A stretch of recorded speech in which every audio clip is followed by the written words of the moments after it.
I think Vivekji, the all the leaders of the time, including I would say Gandhi, understood that there was a problem, particularly between what I've often mentioned as two very different worldviews, theological worldviews: the Abrahamic worldview and the Indic worldview. The Abrahamic worldview, represented by its different faiths, always speaks about unilateralism, where it's either my way or the highway. There's just one book, there is one truth, there is one God. You have to believe in that God and that book and that messenger, otherwise you are condemned to hellfire, you are roasted. And it's the ordained right of the believers to convert everyone who does not belong to that faith to the faith. And so that is what has led to invasions, to imperialism, colonialism across the world, and all the subsumation of civilizations across the world, not just India, where large parts of, say, Latin America or France, Europe and Africa and all of that have been actually Christianized and so on. So, whereas on the other side, you have an Indic faith where there's nothing called blasphemy. Even a charvak is a rishi, where you can do nindastuti of God. You can follow any path. All paths, ekam sat vipra bhuta vadanti. So there are multiple paths to the same truth. So when these two civilizational, at a very fundamental level, there's a clash of civilizations that way. There is bound to be conflict, and that's what our bloody history has shown us over so many, 1,000 years. And I think all these leaders who were having these ideas of nationalism were able to understand this, and each one of them responded to that in their own way. Savarkar, while he said, and Ambedkar and Savarkar had many things in common there, where both of them actually thought that there were two nations within India. Ambedkar thought that, this is a complete clash of civilizations, and so the best prescription for peace is you separate the two. You say, Muslims should take their land and go away, and the rest of them should live separately. Gandhi also somewhere must have understood this, which is why he kept stressing on Hindu Muslim unity, and he strove for that. If something was so inherent, and we are made to believe that it is a Ganga Jamuni Tehzeeb, it's come down to us and all of that, then you don't have to strive for it. It's something natural. So there also Ambedkar has a problem. And I think since you quoted, I wanted to quote a little bit of Ambedkar on this also, where we say, everything was hunky-dory. It was the British who came and poisoned our minds. We had the divide and rule policy, which was true to some extent. But then Ambedkar also busts that, which I quote again from his works. He says, and I quote, "The Hindus say that the British policy of divide and rule is the real cause of this failure and of this ideological revolution. But time has come to discard this facile explanation so dear to the Hindus. For it fails to take into account two very important circumstances. In the first place, it overlooks the fact that the policy of divide and rule, allowing that the British do resort to it, cannot succeed unless there are elements which make such a division possible. And further, if the policy succeeds for such a long time, it means that the elements which divide are more or less permanent and irreconcilable and are not transitory or superficial.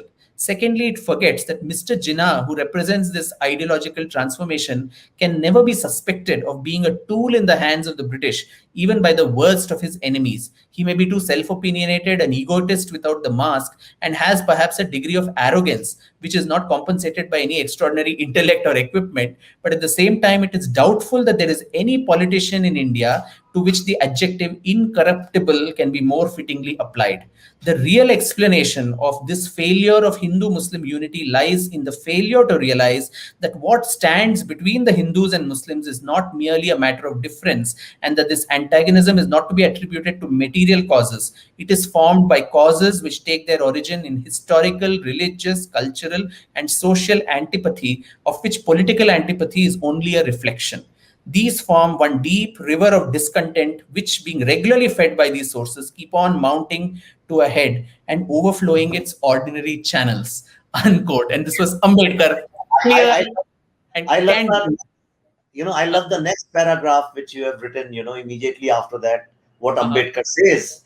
And I'll complete it for you. He says, Hinduism is said to divide people, and in contrast, Islam is said to bind people together.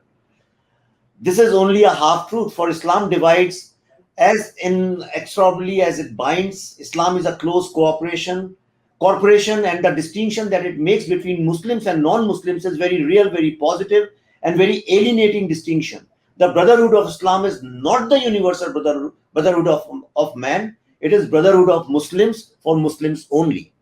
These are Ambedkar's views. If I go to a public function, I say this is what Savarkar wrote, everybody is going to believe it. Yeah. Yeah. And if I say Ambedkar wrote this, nobody's going to believe it. Today you can't dare to call Ambedkar an Islamophobe. So, but then you can.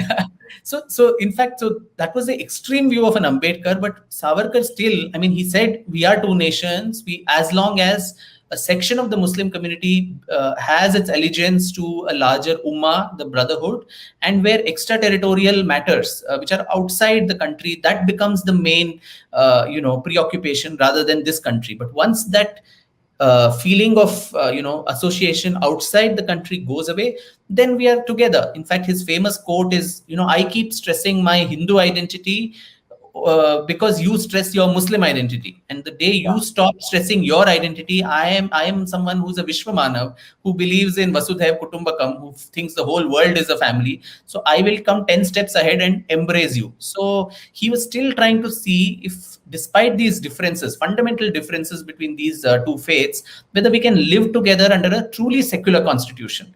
That free constitution of Hindustan state that I managed to unearth for this book and included some parts of it only. It's a 100-page document which clearly elucidates, concepts of secularism. There'll be no state religion in India. That everybody is going to get equal rights. There's no second-class citizenship that any minority is going to face. The majorities are not going to get any extra privileges because they are more in number, and conversely the minorities also are not going to get any concessions because they are less in number. Even the state can fund madrasas or churches or whatever, but the amount of money given to these institutions should be proportional to the amount of tax that community pays to the national exchequer. So if you are useful to the country, you get back something. If you are a liability, you don't get anything. So very, very cold, rational, utilitarian kind of approach without sentimentalism about the whole issue. So he was still trying to see if something could be worked out that the two communities could still stay together.